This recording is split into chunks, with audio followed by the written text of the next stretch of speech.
ሰበር ዜና ሰራዊት ፍቅሬና መንሱር ጀማልን ጨምሮ 6 ሰዎች በፌደራል ፖሊስ ቁጥጥር ስር ዋሉ።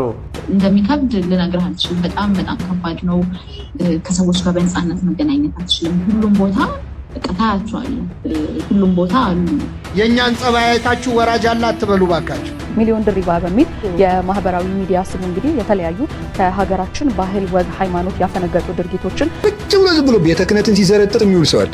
ቁጭ ብሎ ምን አባት አለንኛ አንተ መቼ ልጅ ሆነ ነው ወገኛ። ሰላም ጤና ይስጥልኝ። እንዴት አደራችሁ? እንዴት ዋላችሁ? እንዴት አመሻችሁ? አምላክ አበው ቅዱስ እግዚአብሔር ስሙ ዛሬም ዘወትር የተመሰገነና የተወደሰ ይሁን። ከመሸ መጣሁኝ። አንድ አዲስ መረጃ ስላለ ነው። ባለፈው ዘግቧል ብዬ ሳልዘግበው በድንገት ያለፈኝ መረጃ ነበረ። የአርቲስቶቻችን በተለይ ደግሞ ታዋቂ አርቲስቶች አንድ ማስታወቂያ ሰርተው ነበር። ታዲያ ያ ማስታወቂያ መዘዝ ይዞ መጥቷል። ባለፈው አካውንታቸው ታግዶ ነበር። ተመልሶ ከሰዓታት በኋላ አካውንታቸው ሙሉ ተለቆላቸዋል። ዛሬ ደግሞ አጠቃለው ወደ ማረሚያ ቤት እንደገቡ እየሰማን ያለ ነው።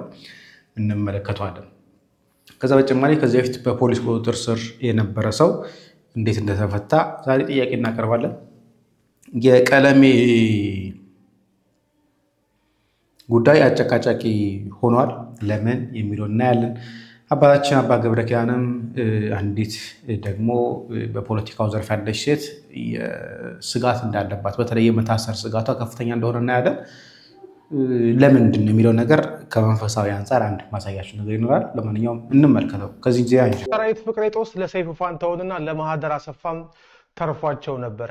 ገና ግን ጉዳዩ ይቀጥላል ተብሏል። ዛሬ የተለያዩ አርቲስቶችና ግለሰቦች ከፊንቴክ ጋር በተያያዘ አካውንታቸው መታገዱ በተለያዩ መንገዶች ሲዘገቡ ነበረ። ትክክለኛው መረጃ ምንድን ነው? አቀርብላችኋለሁ። ፊንቴክ ኢንቨስትመንት እንግዲህ ከተለያዩ ኢትዮጵያውያን ገንዘብ ወስዶ መኪና ያስመጣላችኋል በሚል ያው የውሃ ሽታ ሆኗል። ትናንትና በዛሀበሻ ዜና እንደዘገብንላችሁ በርካታ ዜጎች ገንዘብ የተወሰደባቸው የመንገድ ትራንስፖርት ደጃፍ ላይ ቆመው አንዳንዶቹ እንባቸውን እያወጡ እያለቀሱ ጭምር በጠራራ ፀሐይ መንግስት ባለበት ተዘረፍን በሚል ተማጽኖ እያቀረቡ ይገኛሉ። የፊንቴክ ባለቤቶች ለፍርድ እንዲቀርቡ እንደዚሁም ደግሞ ይሄንን ሲያስተዋውቁ የነበሩ ዝናቸውን ጠቅመው ሲያስተዋውቁ የነበሩ ግለሰቦች ለፍርድ እንዲቀርቡላቸው የተለያዩ ጥያቄዎችን እያቀረቡ እንደሆነ ዘግበንላችሁ ነበር። ይሄን በዘገብን በማግስቱ ዛሬ በተለያዩ መንገዶች እንደተዘገበው የተለያዩ አርቲስቶችና ግለሰቦች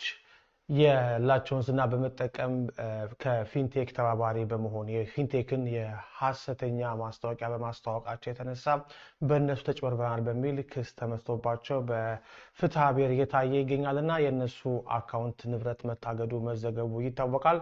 ዛሀበሻ ባለው የፍርድ ቤት ማስረጃ መሰረት የሰራዊት ፍቅሬን ጨምሮ የ10 ግለሰቦች አካውንት ታግዶ የነበረ ሲሆን ከመጋቢት 7 ጀምሮ ደግሞ እንዲነሳ መደረጉን በፌዴራል የመጀመሪያ ደረጃ ፍርድ ቤት ሬጅስትራር ሰላማዊት ስም የወጣው ደብዳቤ ያመለክታል። ስለዚህም ሰራዊት ፍቅሬን ጨምሮ የተከሰሱት አካውንታቸው እንደገና ቢለቀቅላቸውም እነሱ ግን ዳኛዋ ግን ጉዳዩን እመለከታለሁ ብላለች። በህዝቡ በእነሱ ማስታወቂያ ተታሏል አልተታለለም የሚለውንና ህዝቡ ደግሞ ያቀረበውን ክስ ዳኛው አከታተላል ብላለች። ለጊዜው ግን የአካውንታቸውን መታገድ መነሳት የሚያመለክት ማስረጃዎች አግኝተናል። በፌዴራል የመጀመሪያ ደረጃ የፍትሐ ብሔር ክስ የቀረበባቸውና ንብረታቸው ታግዶባቸው መጋቢት 7 የተለቀቀላቸው አንደኛ ፊንቴክ ኢንቨስትመንት ግሩፕ፣ ሁለተኛ አቶ ዳንኤል ዮሐንስ ኢየሱስ፣ ሶስተኛ አቶ ግርማይ ገብረ ሚካኤል ይደጎም፣ አራተኛ አቶ አስግድ እያሱ ለብሶ፣ አምስተኛ ሰራዊት መልቲሚዲያ፣ ስድስተኛ አቶ ሰራዊት ፍቅሬ ዋህርካ፣ ሰባተኛ አብርሃም ግዛው ኢንተርቴይንመንት፣ እንደዚሁም ስምንተኛ አብርሃም ግዛው ራሱ፣ ዘጠነኛ አባይ ቲቪ፣ 10ኛ ናሁ ቲቪ፣ 11ኛ ሪፖርተር ጋዜጣ፣ 12ኛ ይገረም ደጀኔ አስቴር፣ 13ኛ ዳንኤል ተገኝ፣ 14ኛ ሰለሞን ቦጋለ፣ 15ኛ ካሊድ ናስር፣ 16ኛ ቲክቶከሩ መንሱር ጀማል ናቸው። ሰራዊት ፍቅሬ ወደፊት አካውንቱ የሚታገድ ከሆነ ሰይፉ ፋንታሁንን መንካቱ የማይቀር ነው። ምክንያቱም ኢትዮ ኤፍኤም የሚባል የጋራ ድርጅት አላቸው ከዓለም ጉዳይ ከፈተላቸው ለሰይፉ ለማህደርና እንደዚሁም ደግሞ ራሱ ለሰራዊት ፍቅሬ። ስለዚህም ፍርድ ቤት ንብረት ሲያግድ ወደ ኢትዮ ኤፍኤም በመሄድ የነ ሰይፉ ፋንታሁንም ሊያጉላላቸው ይችላል። ከጉዳዩ ጋር ምንም አይነት ግንኙነት ባይኖራቸውም ሰይፉና ማህደር የሰራዊት ጦስ ግን ሊደርሳቸው ይችላል። ስለዚህም እንግዲህ ከ5 ቀን በፊት ተዘግቦ የነበረ ነው። ወዲያውኑ በተያዘበት ሰዓት ላይ ደግሞ ተመልሶ ተለቀቀ ተብሎ ነው። ታዲያ ዛሬ የተለያዩ ሚዲያዎች እየዘገቡት ያለ ነው። በነገራችን ላይ ከሄኖክ ጋር በተገናኘ በምንም አይነት መልኩ የመንፈሳዊ ዜናዎችን ከሱ እንደማልወስድ ቃል ገብቼላቸዋለሁ። ይህ ግን ዓለማዊ ዜና ስለሆነ ነው። ዜና ሰራዊት ፍቅሬና መንሱር ጀማልን ጨምሮ 6 ሰዎች በፌዴራል ፖሊስ ቁጥጥር ስር ዋሉ። ታዋቂ ሰዎች ናቸው።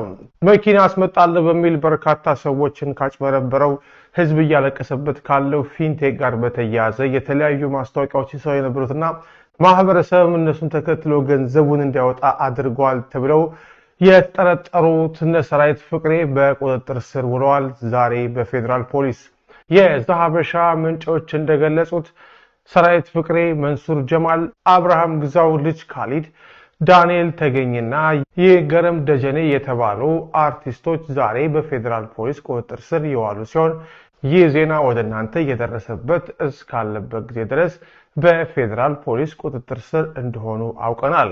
ወደ አንዳንዶቹ ስልክ ዘሀበሻ ደውሎ የነበረ ቢሆንም ስልካቸው አይሰራም። ይህ ዜና ወደ እናንተ እየደረሰበት ባለበት ጊዜም ሰራዊት ፍቅሬን ጨምሮ ቲክቶከሩ መንሱር ጀማልና ሌሎችም በቁጥጥር ስር ላይ ሆነው ምርመራ እየተደረገባቸው ተጨማሪ መረጃ ይዘን እንመጣለን። በነገራችን ላይ ይሄን ነገር እኔም ሌሎችም ዜናዎች መረጃዎችን ለማየት ሞክሬ ነበረ። ዋናውና ትልቁ ጉዳይ የተባለው ከመኪና ማስታወቂያ ጋር በተገናኘ ነው። ትልቁ በተለይ ይሄ ማህበራዊ ሚዲያ የማስታወቂያ ችግሮች አንዱ እንደዚህ አይነት ችግሮች ናቸው። እርግጠኛ ባልሆኑ ነገር ላይ ብር ስለሚከፈላቸው ብቻ ማስታወቂያ የሚሰሩ ሰዎች አሉ። እኔም አንዱ ትልቁ ችግር በተለይ ከሪል ስቴት ጋር አንዱ ስጋት የነበረው እና ማስታወቂያ ብዙ ጊዜ መስራት አልፈለግ የነበረው ዊዶ ነው አናቃቸው ይደውላሉ። በቃ ብዙ ማስታወቂያዎች ዩቲዩብ ላይ ቴሌቪዥን ላይ ስለተላለፈ ማስታወቂያ በቃ ትክክለኛ እየመሰለ ብዙ ጊዜ ማስታወቂያ እንሰራዋለን። ከዛ በኋላ ሲጣራ ግን ወይ ብራቸውን ይዘው ይጠፋሉ ወይ ደግሞ እንደተፈለገው ቤቱ ኳሊቲ አይኖረውም። በተለይ ደግሞ የሚያስተዋውቁ ሰዎችን አምን ነው። በተለይ እኔ አሁን ለምሳሌ እኔ ስለ ሪሰርች አውቃለሁ ማስታወቂያ ለምንድነው ጸጋዬ የሚያምኑት መንፈሳዊ ሰው ነው። ስለዚህ መንፈሳዊ ሰው አይዋሽም ተብሎ ይገዛል፣ በታማኝነት ይገዛል።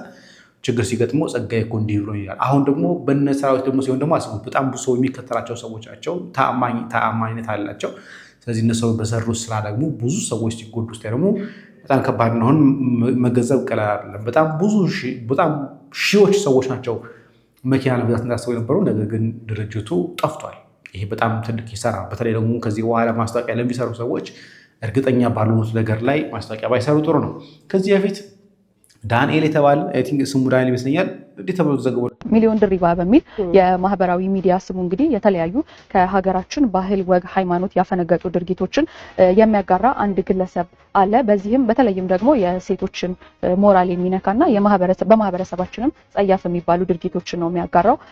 በዚህም የሚነሱ ቅሬታዎችን መሰረት በማድረግ እንዲሁም ደግሞ በሀገራችን የጠቀስባቸውን ድርጊቶች መፈጸም ወንጀል ሆኖ በመደንገጉ ምክንያት በቁጥጥር ስር አውሎት ምርመራ እያደረገ መሆኑን ደግሞ የአዲስ አበባ ፖሊስ አስታውቋል ማለት ነው። ከዚህ ጋር ተያይዞ አሁንም ደግሞ ቢሆን ከሱ በተጨማሪ ሌሎች ግለሰቦች ይህን መሰል ድርጊት እየፈጸሙ በመሆኑ ከድርጊታቸው እንዲቆጠቡ ሲል አስተያየቱን ሰጥቷል ማለት ነው። ብዙዎች ይሁን ያሉት መረጃቸው ነው። በጣም ማለት እኔ እየገረመኝ የነበረው ቅድም ስታወሪ እንትን እያልኩ ነበር ከእንትን የሚሉ አስተያየት የሚሰጡትና የሚያበረታቱት የነበሩ ሰዎች ነው። በጣም የሚገርመው ልክ ነው። አይተሽም ከሆነ ደግሞ በርከት ያሉ ተከታዮች ያሉት ግለሰብ ነው የሄደውና ማህበራዊ ሚዲያ አጠቃቀማችን ቀደም ሲል አንቺም እንዳልሽው በጣም ስርዓቱን እያጣና ይሄ በተለይ አሁን ደግሞ ለየት ያለ ነገር ማድረግ ትኩረት ስለሚስብ ወደማይሆን ነገር እየተገባ ይኸው መጨረሻው እንደዚህ ልክ ነው። አንቺም እንዳልሽው ያው በማህበረሰቡ የሚዋጅ ነው። ይህ መሰል ምንም እንኳን ጸያፍ ድርጊት ቢሆን በርካታ የሆኑ ተመልካቾችና ተከታዮች ያሉት ልጅ ነው። በተለይም ደግሞ ቲክቶክ በምንለው መተግበሪያ ላይ ማለት ነው። ይህ መሰል ድርጊቶች ደግሞ ሲኖሩ ያው መንግስት ጣልቃ በመግባት ይህን መሰል እርምጃ መውሰዱ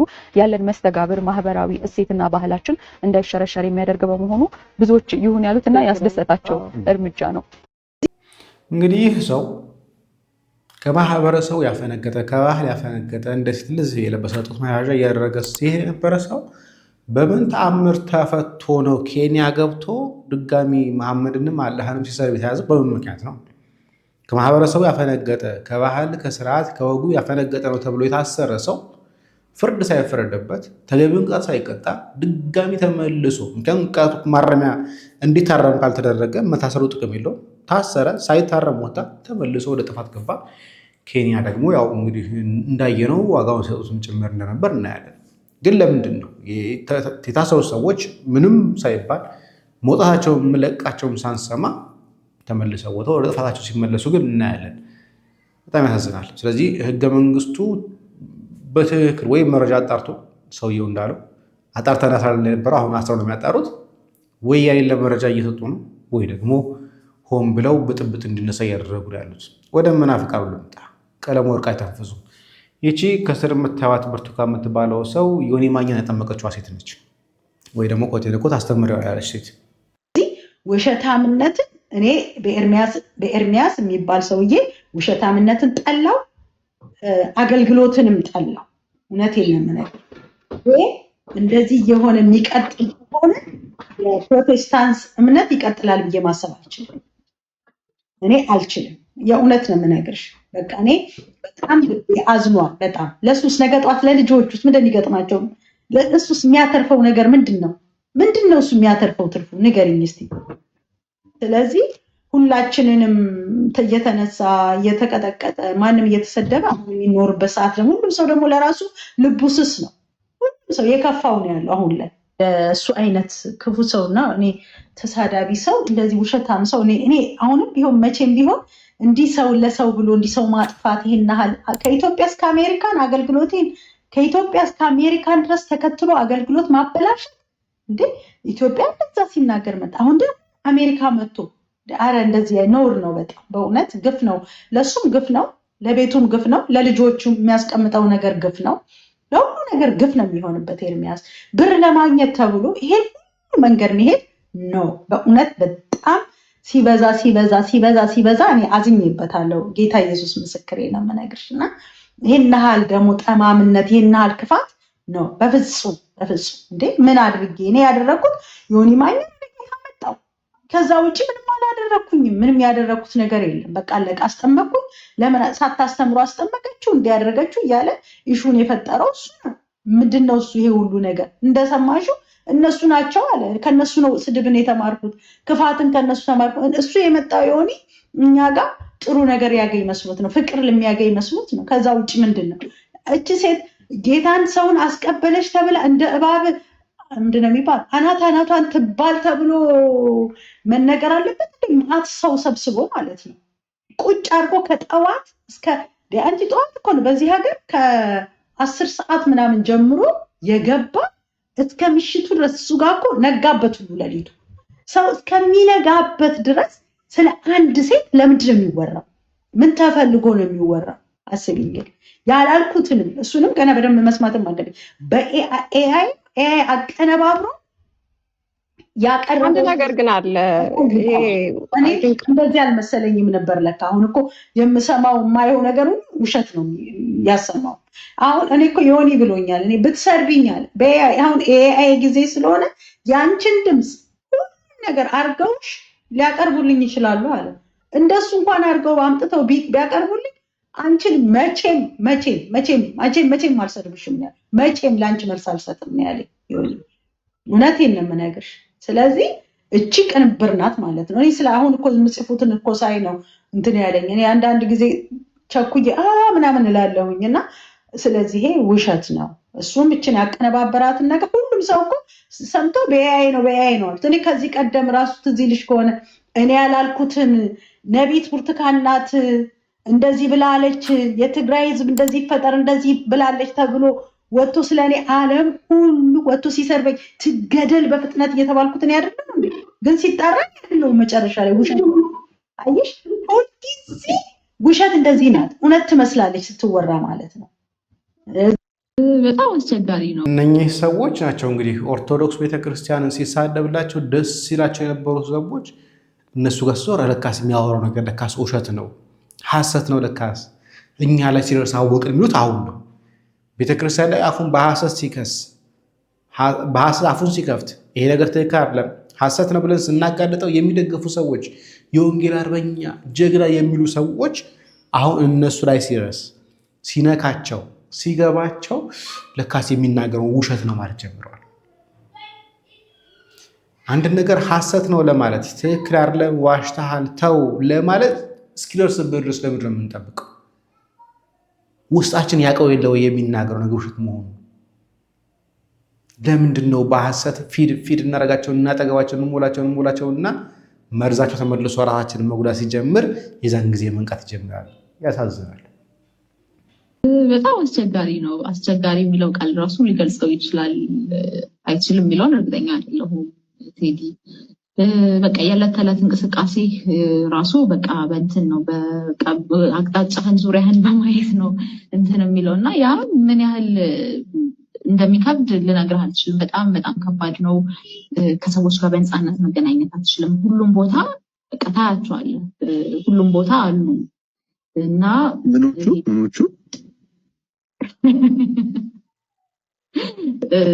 ያው ኦፍኮርስ የመንግስት አካላት ናቸው እናውቃለን።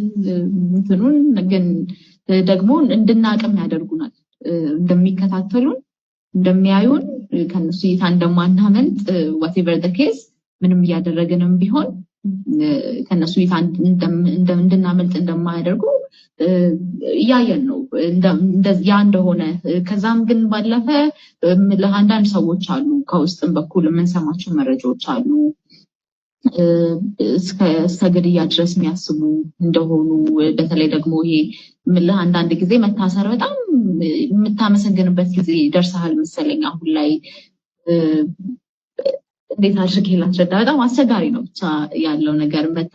አንዳንዴ ፎርማሊ በቃ ከቤትህ ተወስደህ ታስረህ ያለህበት ታውቆ ረጅም ዓመት ለፍርድ ለማግኘት መጉላላት በጣም እንደ ጥሩ ነገር የሚቆጠርበት ጊዜ ላይ የደረስን ያለን ይመስለኛል። ምክንያቱም የምንሰማቸው ኬዞች ከውስጥም ደግሞ በእኛም ላይ ሊደረጉ ስለታሰቡ ነገሮች የምናውቃቸው የምንሰማቸው አንዳንድ መረጃዎች በጣም በጣም አስደንጋጭ ናቸው። ጭራሽ እኔ ላይ እንኳን ላስባቸው ሌላ ሰው ላይ ራሱ በሰማ ምደነግጣቸው ነገሮች ናቸው እና አሁን ያለንበት ሁኔታ በጣም ከባድ ነው። ምንድነው ማለት ለምሳሌ መኖራቸውን እንድታውቁ ሲያደርጉ ቅድም ያልሽው ነገር አለ። መኖራቸውን እንድናውቅ ያደርጋሉ። ምን ያደርጋሉ? ምንድነው የምትመለከችው አሁን በምትንቀሳቀሽበት ወቅት በህይወት ሂደት ቦታ ሁሉ ታያቸዋለህ። በምትሄድበት ቦታ ሁሉ አንዳንዴ ተመሳሳይ ፊቶችንም ታያለህ።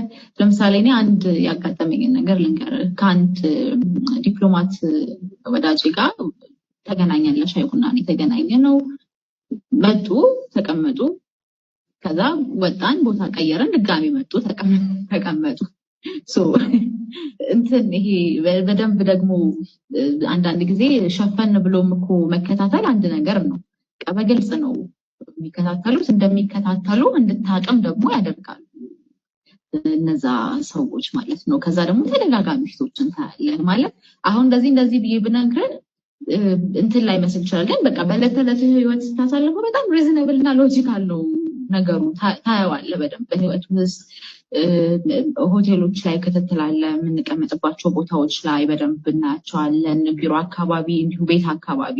አሁን ቤት ውስጥ በጣም ከሚያስጨንቀኝ ነገር አንዱ ነው ቤት ውስጥ ሊፈጠር የሚችሉ ነገሮች ምናምን እና ቀደም እንዳልኩ እዚህ የምርጫ ሂደት ውስጥ በመሳተፋችን ምክንያት ያልደረሰብን ነገር የለም ማለት ይችላል ከስርዓት ከምናምን ውጭ። እነሱም ደግሞ አይደርሱም የምንልበት ሁኔታ አይደለም ያለው። ከስርዓት ደግሞ በጣም የምናመሰግንበት ጊዜ እየመጣ እንደሆነ ነው የሚሰማኝ እና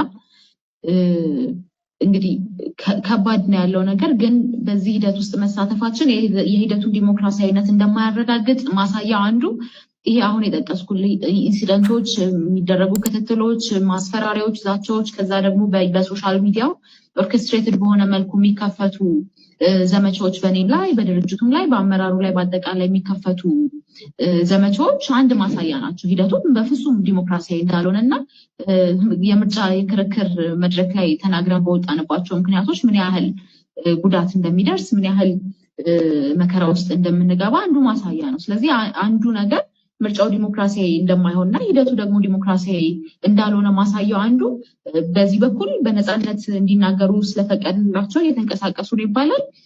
በዚህ በኩል ደግሞ የመናገር ህገ መንግስታዊ መብታችንን ተጠቅመን ስንናገር ውርጅብኝ ይደርስብናል፣ ክትትሎች አሉ፣ የህይወት አደጋ ላይ ጭምር ስጋት ላይ እንወድቃለን እና አንዱ ደግሞ ማሳያ ይሄ ይመስለኛል። የእኛን ጸባይ በነገራችን ላይ ይህች ሴት ኦርቶዶክስ ነች። በነገራችን ላይ አንዱ ባለፈው ስትናገር የነበረው ስጋት ሊሆንባት የሚችለው ነገር ከሃይማኖት ጋር የተገናኘ ነው። ምክንያቱም ሙስሊም ሴቶች እያየናቸው ነው። የእስልምና ፓርቲ አይደለም ይበሉ እንጂ ነፃነትና ለእኩልነት የሚባለው ፓርቲ የሙስሊሞች ሴት ነው፣ የሙስሊሞች ነው። የሚቀርቡ ያሉት ሙስሊሞች ናቸው። ፌስቡክ ላይ ሲወዳደሩ የነበሩት እነሱ ናቸው። አንዳንዶቹ በሰውነት ቅርጻቸው ሲወዳደሩ ነበር፣ አንደኛ በአመለካከታቸው ሲወዳደሩ ነበር፣ በሃይማኖትም ጭምር ሲመሳሰሉ ነበር። እንግዲህ ምርጫው የኢትዮጵያ ምርጫ እናውቀዋለን፣ ማንም ያሸነፍም እናውቀዋለን። ምናልባት የአማራ ክልል ቻንስ ይኖራል ብሎ ያስባል እንጂ አማራ ክልል ላይ ከፈለገ ምርጫ ቦርድ ምርጫ እንዳይካሄድ ከሰላም አንጻር ምርጫ እንዳይካሄድ ይችላል ብሎ ሊዘለው ይችላል። ምንም ጥርጥር የለውም። ሶማሌ ክልል አታስቡት፣ እጥፍ ቁጥር ጭምር ሊመጣ ይችላል። አፋር ክልል እንዳታስቡት፣ ደቡብ ክልል እንዳታስቡት። ስለዚህ ቫሉ የለውም። ዝም ብሎ ተከራከሩ እንደው የመንግስትን ክፍተት ያሳያል ወይ ደግሞ ህዝቡን እየጠበቀ እንዳልሆነ እናይበታለን ብለን ልናስብ እንችላለን እንጂ ያን ያህል ብዙ ቫሉ እናገኝበታለን ብለን እናስብም። ምንም ቫሉ ስለሌለው ምርጫ አፍሪካ ውስጥ በጣም ውርደት። የእኛን ጸባይ አይታችሁ ወራጅ አለ አትበሉ ባካችሁ። እንደው እዚህ ያለው ህዝብ በሙሉ በአንድ አውሮፕላን ተጭኖ እና አሁን እንደው በረራው ላይ ልውሰዳችሁ፣ እየሄድን እያለ አውሮፕላኑ ላይ ምግብ ምናምን የሚያቀርቡ የሚያስተናግዱ ሰዎች አሉ አይደል? አውሮፕላን ውስጥ እንደው ቢገላምጧችሁ ቢያመናጭቋችሁ እዛ አውሮፕላን ውስጥ ወራጅ አለ ትላላችሁ? መልሱልኝ። አንጀት እያረረ ቁጭ ነው የምትለው አይደል? አዎ፣ በረራው እስኪጠናቀቅ ቁጭ ትላለህ። ቤተ ክርስቲያን እንደ አውሮፕላኑ ናት። ምዕመናን የምትወስደን ወደ መንግስተ ሰማያት ነው። አስተናጋጆቹ እኛ አገልጋዮቹ ነን። የእኛን ጸባይ አይታችሁ ወራጅ አለ አትበሉ ባካችሁ። ይገለጣል ለቤና በእኛ ስንፍና፣ በአገልጋይ ስንፍና በእርግጥ እግዚአብሔር ይወቀሳል፣ ቤተክርስቲያን ይሰደባል፣ በጣም ብዙ መከራዎች ይኖራሉ። አባታችን አባ ገብረ ኪዳን ደግሞ እኔንም ጨምሮ የሚገስጹበት ትምህርት ነው። ዝም ብሎ ቤተ ክህነትን ሲዘረጥር የሚውል ሰዋል። ውጭ ብሎ ምን አባት አለን እኛ። አንተ መቼ ልጅ ሆነህ ነው ወገኛ? እንዲሁ እኮ እውነት ከልቤ ነው። እሱ አይሰራም፣ ስጋው ደግሞ አይቀበልም፣ አይጸልይም።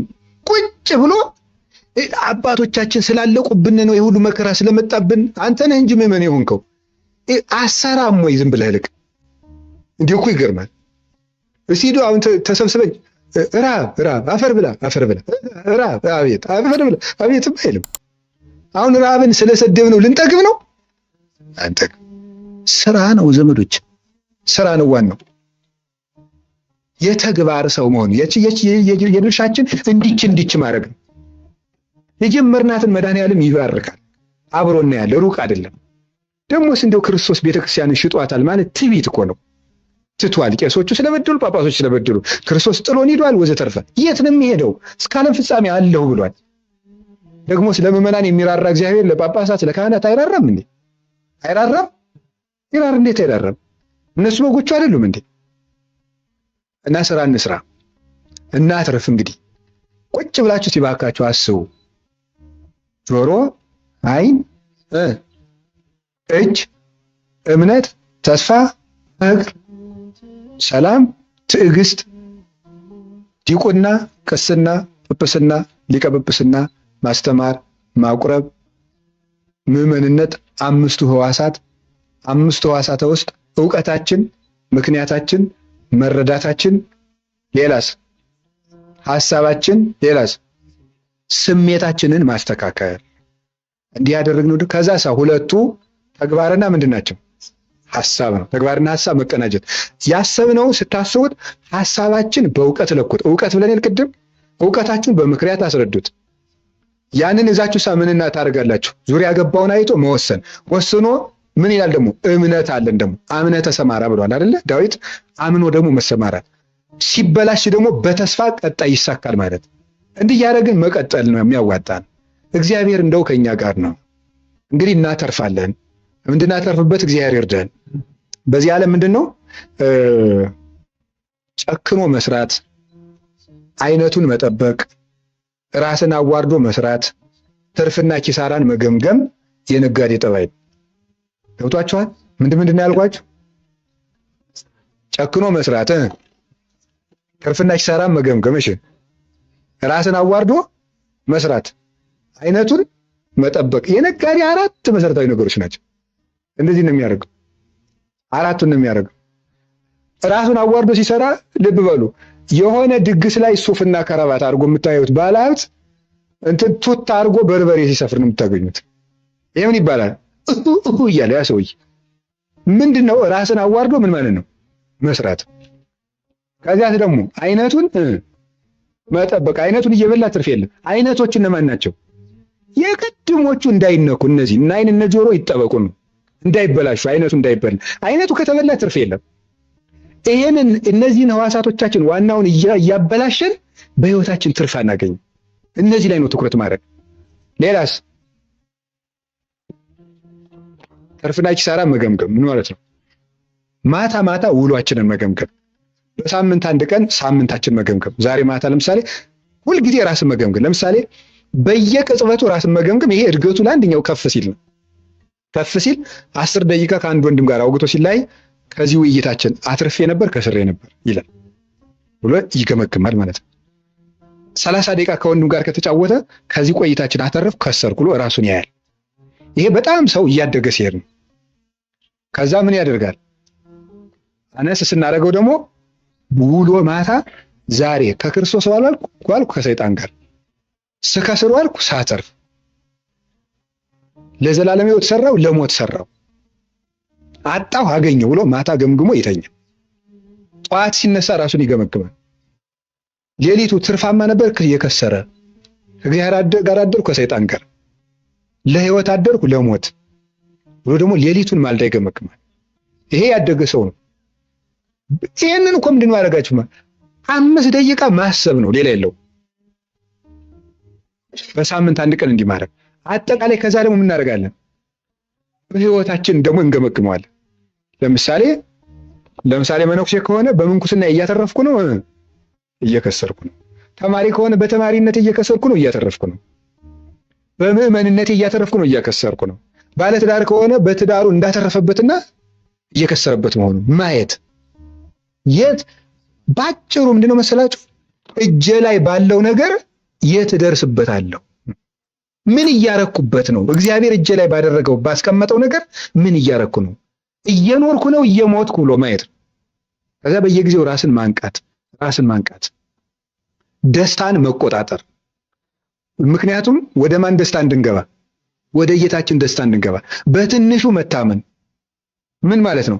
ትንንሽ ደስታዎቻችንን መቀነስ መጀመር፣ ጌታ ትልቁን ደስታ እንዲሰጠን ትንሹን ደስታ መቀጠል። ለምሳሌ መነሳት ሲኖርብል ተኙ የሚለን መንፈስ ሊኖር ይችላል። እሷን ደስታ መቆጣጠር። ትንሿን ደስታህን ንቀሃታልና ምን እሰጥሃለሁ? ትልቅ ደስታ እሰጥሃለሁ። ትንሿን እንቅልፍህን ከቀነስ ትልቅ ደስታ እሰጥሃለሁ። እሷን ትንሽ ነገር መተው። የምንወዳትን ትንንሽ ነገሮች ደስታቸው ግን መርዝ የተቀቡ ስለት የሆኑትን እነሱን መቀነስ። ከዛ ወደ ጌታችን ደስታ ይዘን ሊቁ ግን ሲተረጉመው ለምንድን ነው በጥቂቱ ታምናል ያለው? በጥቂቱ ታምናል ያለው እግዚአብሔር የሰው ልጅ ዘመኑን በሙሉ ያገለገለውን አገልግሎት የጥቂት ዘመን አገልግሎት ነው የሚለው። ምክንያቱም በኋላ የሚሰጠው የዘላለም ሕይወት የማይጠገብ ነውና ይላል ቅዱስ ጎርጎርዮስ። የማይጠገብ ስለሆነ በጥቂቱ ታምናል አለ። ዘመኑን ሁሉ ያገለግል። አሁን እንደ ጳውሊ 84 ዓመት ያገለግለ ሰው እንኳን ጥቂት ነው። ለምን? እዚህ የቀነስናቸው ትንንሽ ደስታዎች በመንግስተ ሰማያት የማይነጥፍ ደስታ ሆነው ስለሚመጡ ማለት ነው። ስለዚህ የትርፍ ጉዞ ያደርግልን መድኃኒዓለም። ሁሉንም ነገር ገምግሙት። ገብረ ማርያም እና ኃይለ ማርያም ጓደኛ ከሆኑ በጓደኝነታችን እያተረፍኩበት ነው እየከሰርኩበት። ሁሉን ነገር እዩት። ሁሉን ነገር በምሽታችን፣ በውሏችን፣ ከተማ በመሄዳችን፣ እዚህ በማደራችን፣ በመኖራችን፣ ስንጓዝ፣ ትራንስፖርት ውስጥ በነበርንበት። ዛሬ ምንድነው? ትርፋማ ጉዞ ነበር ኪሳራ? ነጋዴ ሆኑ። ለነፍሳችሁ ከሆነ ብልጥም ብትሆኑ ችግር የለም። ሰውን መብለጥ ነው እንጂ ክፉ።